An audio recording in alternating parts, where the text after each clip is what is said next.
Olá, meus amigos do ADVJus, mais um programa no ar, contando sempre com a sua audiência, com a sua preferência. Você vai ver no ADVJus TV de hoje, ADVJus Notícia Jurídica, ADV Especial com 2 participações, Utilidade Pública ADVJus, Vocabulário Jurídico e Podcast ADVJus, com a doutora Tânia Hall e também com o nosso querido Alex. E no finalzinho, o Momento Divino. Fique aqui, o ADVJus já está no ar.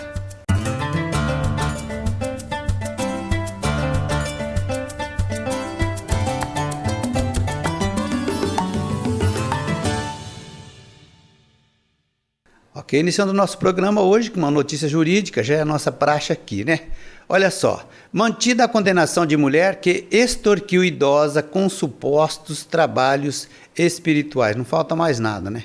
A 16ª Câmara de Direito Criminal do TJ, Tribunal de Justiça aqui do Estado de São Paulo, manteve decisão da Vara Única de Duartina, que condenou uma mulher pelo crime de extorsão contra injustamente a idosa, né?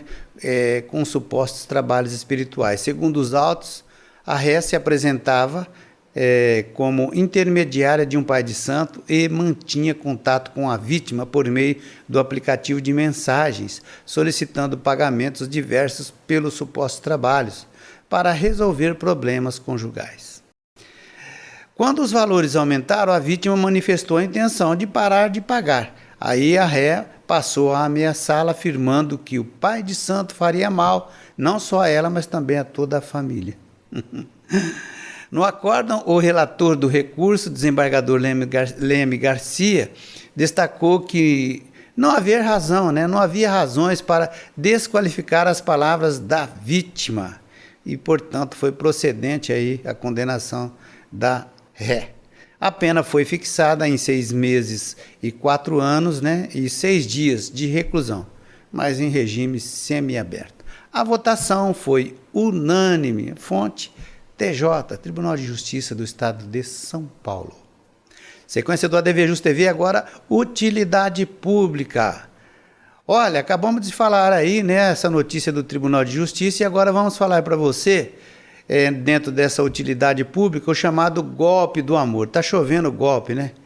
Nossa, tá demais. O golpe do amor, apesar de já bastante divulgado e conhecido, né, o chamado golpe do amor, cresce cada vez mais. Existem inúmeros estelionatários, né, que se especializaram, né? Eles se passam por advogados, por médicos, por empresários, e com muita lábia fazem uso da sedução para enganar principalmente mulheres mais solitárias, né? E aquelas que principalmente vivem aí uma ilusão ou esperam, né, viver um grande amor, né? E acabam caindo aí nesse terrível golpe. Fazendo uso da habilidade, aí no caso o bandido, né? Esses golpistas sempre são de boa pinta, começam ali um relacionamento fajuto, né, que visa somente obter assinaturas e empréstimos bancários em nome da parceira, que só vai se dar conta do problema após o acontecimento ali do prejuízo real, né, quando ela cai na real, né. Então todo cuidado é pouco, né. Aliás, tem esse ditado aí, né, que nunca vai sair da moda, que é o seguinte: quando a esmola é muita, o santo desconfia. Então, todo cuidado é pouco. Sequência do nosso programa agora, ADV Especial, Direito da Moda e Propriedade Intelectual, com a doutora Rafaela Leone. Veja.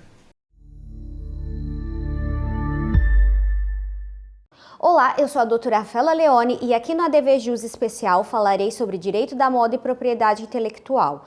Hoje eu quero destacar a propriedade intelectual e a falsificação de bebidas. A propriedade intelectual é um ramo do direito que protege as criações da mente, incluindo invenções, marcas, designs e obras artísticas. No contexto da indústria de bebidas, a proteção da propriedade intelectual é crucial para garantir a autenticidade, a qualidade e a reputação das marcas. A proteção da propriedade intelectual é muito relevante para fabricantes de bebidas como vinhos, destilados e cervejas. Marcas icônicas e seus logotipos, rótulos e embalagens são frequentemente alvo de falsificações. A propriedade intelectual ajuda a proteger essas inovações e criações, garantindo que os consumidores possam confiar na autenticidade dos produtos que estão comprando. Além disso, as marcas investem significativamente em marketing e desenvolvimento de produtos, e a proteção da propriedade intelectual assegura que esses investimentos sejam valorizados. A falsificação de bebidas é um problema crescente, apresentando riscos tanto para os consumidores quanto para a indústria. Produtos falsificados podem conter ingredientes nocivos à saúde, comprometendo a segurança dos consumidores e prejudicando a reputação das marcas legítimas. A falsificação também afeta as vendas e os lucros das empresas, desestimulando a inovação e o investimento no setor. Para combater a falsificação, diversos países têm implementado legislações rigorosas. A Lei de Propriedade Industrial proporciona mecanismos para proteger marcas e patentes, enquanto tratados internacionais como o Acordo TRIPS, do Trade Related Aspects of Intellectual Property Rights, estabelecem normas para a proteção da propriedade intelectual no comércio internacional. Além disso, as autoridades de fiscalização e as forças policiais têm intensificado as ações contra a falsificação, realizando operações de combate à produção e à distribuição de bebidas falsificadas. A educação do consumidor sobre como identificar produtos autênticos e a colaboração entre empresas e governos também são fundamentais para enfrentar esse problema.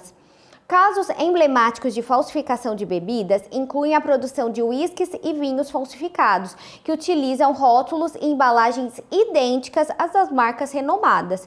Um exemplo notório é o caso de falsificação de vinhos Bordeaux, onde vinhos de baixa qualidade eram vendidos como se fossem produtos de prestígio, enganando colecionadores e consumidores.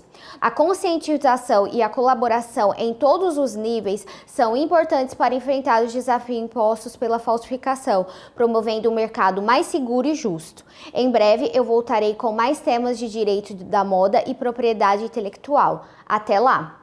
Agora, vocabulário jurídico. Olha que coisa simples, né? Mas tem gente que não é da área do direito que fica falando, o que será que é contra a fé? É a pessoa que não tem fé, né? Não está de boa fé? Mas no vocabulário jurídico, contra a fé é outra coisa. E eu vou trazer a explicação no intervalinho. Fique ligado aí. Mais um ADV Especial Direito Médico e da Saúde com o Dr. Robson Firmino.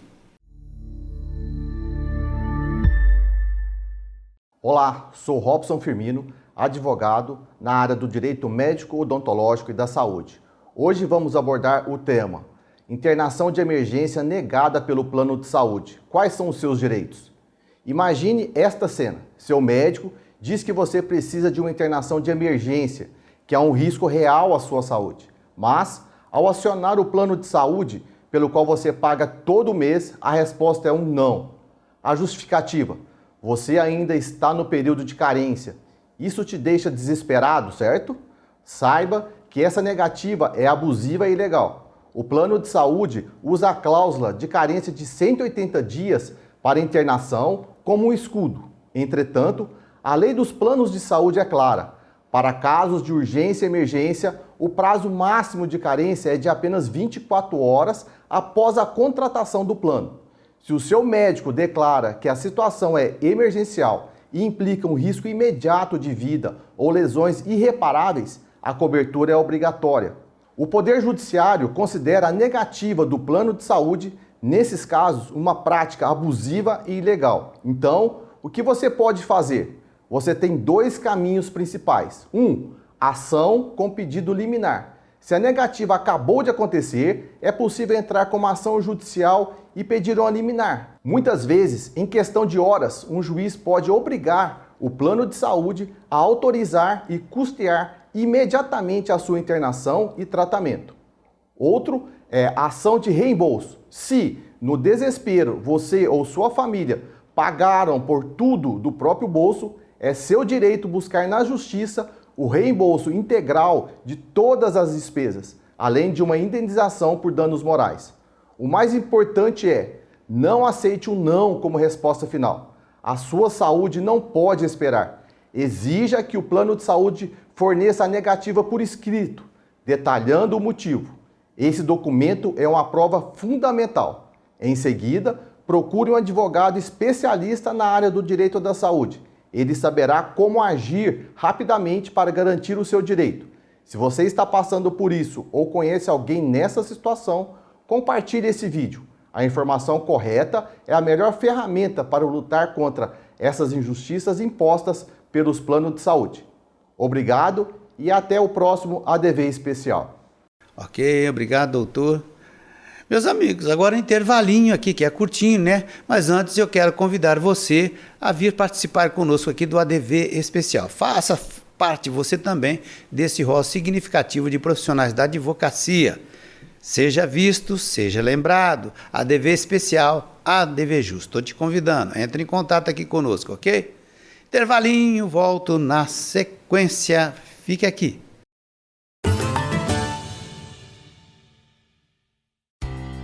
La Botilha Vinhos, onde você encontra os melhores rótulos. Venha conhecer. Agora quero falar para você do Zezinho Alfaiate, Espaço Homo, ali da rua Eliseu Guilherme 681. Vista-se com bom gosto e elegância através dos trajes do Zezinho Alfaiate. Inclusive aquele traje feito sob medida especialmente para você. Isso mesmo, no Zezinho Alfaiate você também dispõe ali de confecções já prontas do traje masculino, daquela forma que você procura, com aquele atendimento mais que especial. Zezinho Alfaiate, na Eliseu Guilherme 681. Faça como eu, vista-se com elegância com os trajes do Espaço Homo. Arcângelo Imóveis, venda, locação e administração. Compromisso e confiança. Arcângelo Imóveis. Contrafé é uma cópia da petição inicial que é entregue ao réu quando ele é citado a tomar ciência de um processo judicial contra ele mesmo. Ok, estamos de volta então com o ADV Jus TV de hoje. Mande o seu feedback, você está gostando do nosso programa? O nosso endereço é facinho, programa@advjus.net. Fale aí se você gosta ou se você gostaria de ver algum profissional da advocacia nos concedendo uma entrevista. Vai ser um prazer receber a sua mensagem, ok? Agora, podcast ADV Jus com a doutora Tânia Reihal e o José Alexandro da Casa do Vovô. O Alex, a parte 2. A parte 1 você já assistiu no programa passado, né? Está lá bombando no nosso canal do YouTube. E hoje você vai conferir a segunda parte, que é inédita aí do podcast doutora Tânia e o Alex. Veja.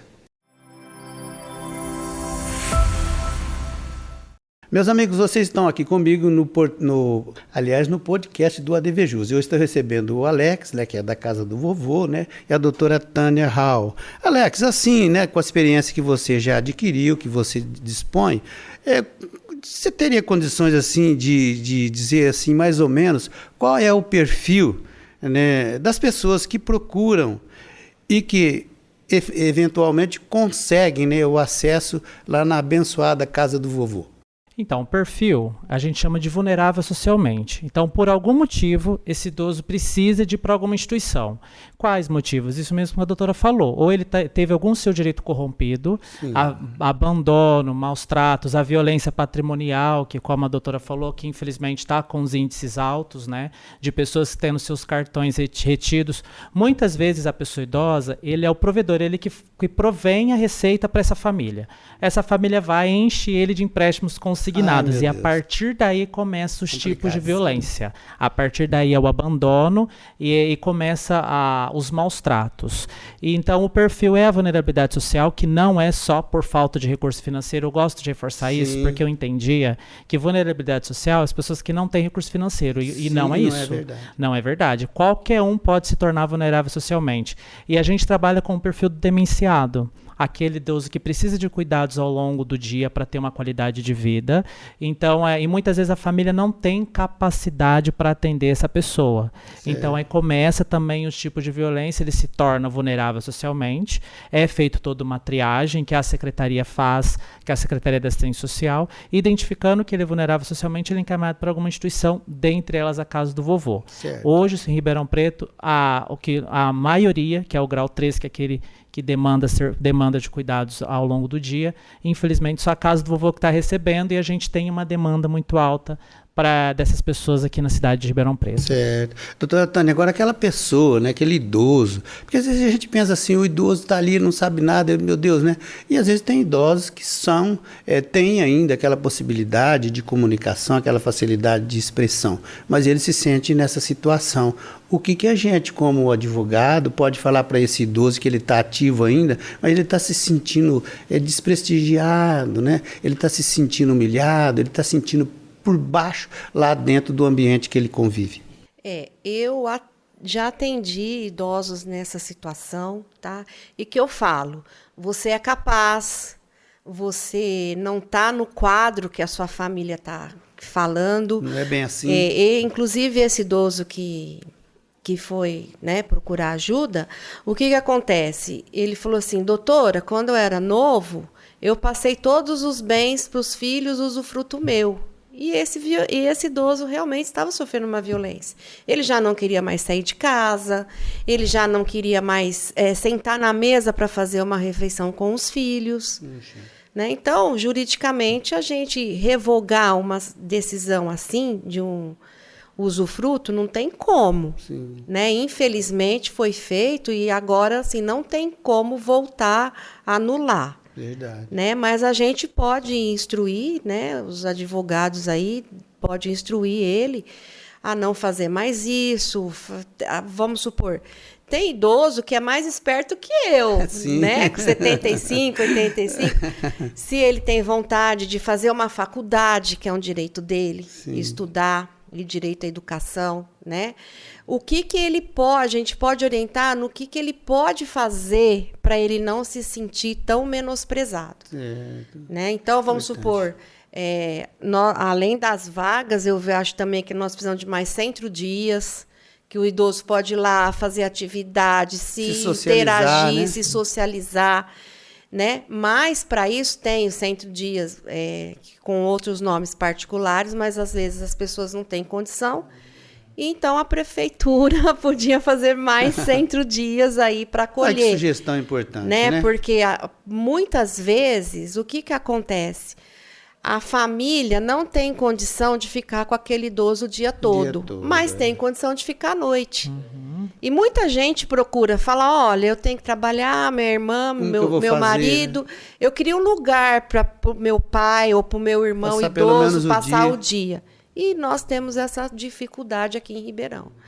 Então, eu acho que esses programas sociais é uma forma dele se interagir e não se sentir tão menosprezado. Verdade, tão isolado da vida, né? Infelizmente. Alex, você, assim, avalia, né, que eu sei muito bem, a gente, né, a experiência de vida, a gente tem mais ou menos uma ideia, mas você é que vive no dia a dia, você diria que sim, que para... que percentagem de idosos, né, que o ingresso na casa do vovô ou uma entidade similar, em que proporção seria assim uma ida sem volta? Quer dizer, ele não vai mais voltar para casa. Olha, a gente tenta, na verdade, assim, a gente tenta manter ele ativo na sociedade mesmo estando dentro de uma instituição. Certo. Tá? Tanto é que a gente nem utiliza mais o termo de asilo, a instituição de longa permanência para a pessoa idosa.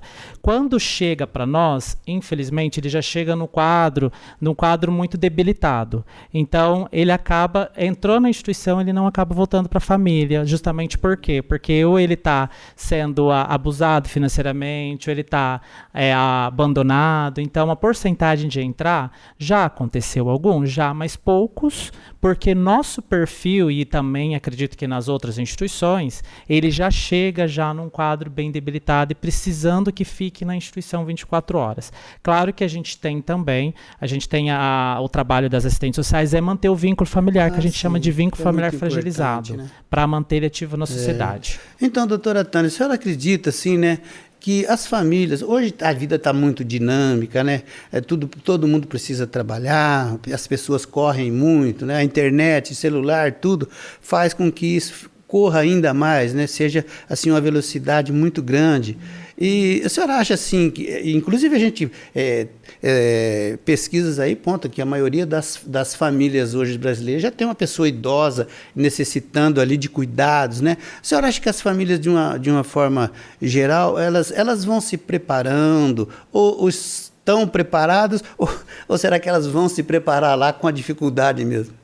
Eu acho, na minha opinião, que as famílias não estão preparadas. E não estão se preparando. Não, porque, tá, vamos supor, uma pessoa hoje que já tem um idoso dentro de casa, essa casa já está adaptada para o idoso? Com certeza não. Então, né? Vamos supor, um sobrado.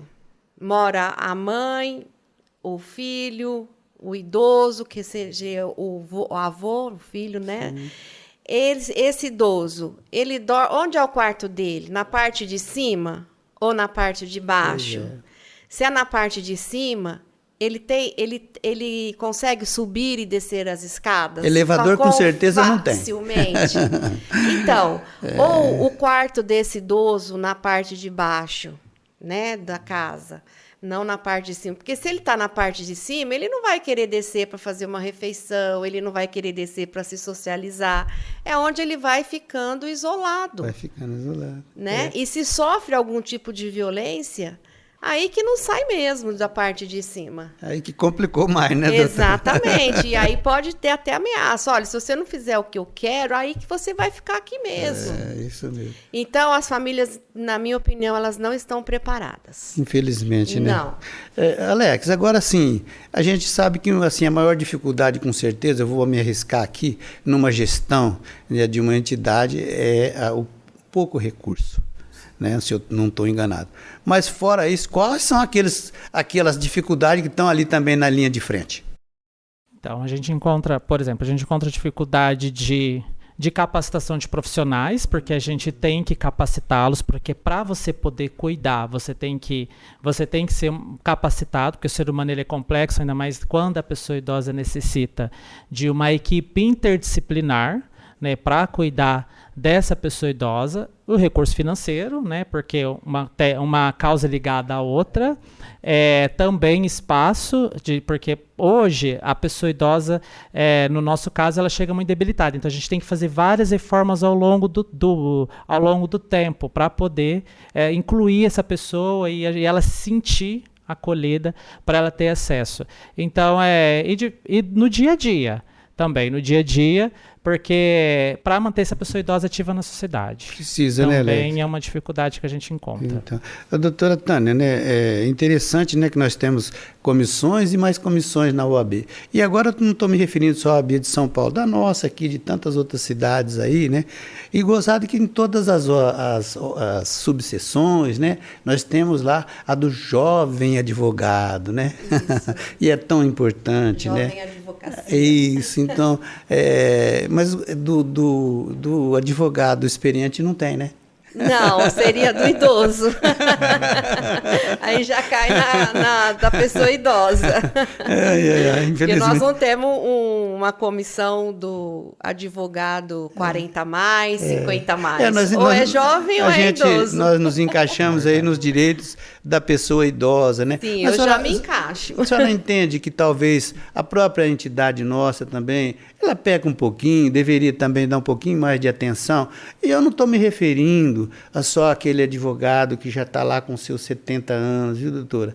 Porque o processo digital, viu, Alex? O processo digital, ele excluiu muitos colegas ótimos profissionais. Tem profissionais aí da área do trabalho, da área do direito do trabalho, do processo civil, que simplesmente, antes da pandemia, pararam praticamente de advogar. E eram pessoas, colegas, que tinham realmente muita condição, né? E hoje praticamente foram excluídos. E eu não vi, sinceramente, não sei se estou fazendo aqui uma crítica injusta, assim, não é só para a subseção, não. Estou falando da OAB de São Paulo, da OAB Nacional, então nem existe, né? Mas, assim, eu acredito que essa crítica é justa, sim, porque a gente viu muitos colegas deixarem o mercado de trabalho. Eu acho que aí ficou uma lacuna, ficou um gap. Estou certo, doutora? Tá sim. Inclusive, eu vejo a desistência dos colegas mais experientes no seguinte sentido: a mudança do sistema, do fórum, do processo digital. Quando nós estávamos com o processo físico que foi mudar para o digital, que veio o ESAGE, eu não sou idosa, mas eu tive vontade de desistir, porque era para mim um bicho sete cabeças. E eu venho da advocacia do papel mesmo, de pegar o papel, de pegar o processo físico, aí você manuseia, enfim. Veio o processo digital, não vou mentir, até hoje eu ainda tenho um pouco de dificuldade, então eu vou imprimindo as minhas peças que eu preciso, enfim. E agora, o que acontece? Nós vamos ter outra mudança no sistema. O EPROC. Agora vem o EPROC. Eu já estou, assim, arrepiada com esse EPROC. Eu, com a minha idade, eu tenho 58 anos, eu tenho vontade de parar a advocacia por conta do EPROC. Doutora, não faça isso.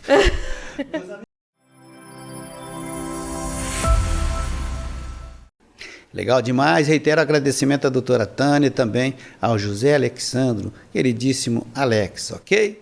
Agora o momento do sorriso. Momento divino. Momento divino é de vinho, ok? Isso mesmo, oferecimento La Botilha. O melhor rótulo é aquele que você gosta. Confira. Se você quer um vinho brasileiro com custo-benefício espetacular, esse aqui é uma boa pedida. O Cepa Chardonnay é um vinho da vinícola Campos de Cima, que fica lá na Campanha Gaúcha. Ele tem uma coloração amarelo palha. Aromaticamente, ele traz as notas tradicionais da Chardonnay, como frutas tropicais, mesclado também com um pouco de mel e flores. Então, aromaticamente, ele é muito delicado, muito gostoso. No paladar, é um vinho bem envolvente, com uma boa acidez e combina perfeitamente com risotos e queijos. Então vale muito a pena conhecer. Vem para La Botilha, porque esse aqui você só encontra aqui. Ok, finalzinho de mais um ADV Justo, que vai voltar breve com um programa inédito, certeza. ADV Justo, tô ligado, ADV Especial vem para cá fazer parte, e você também. Forte abraço, até o próximo.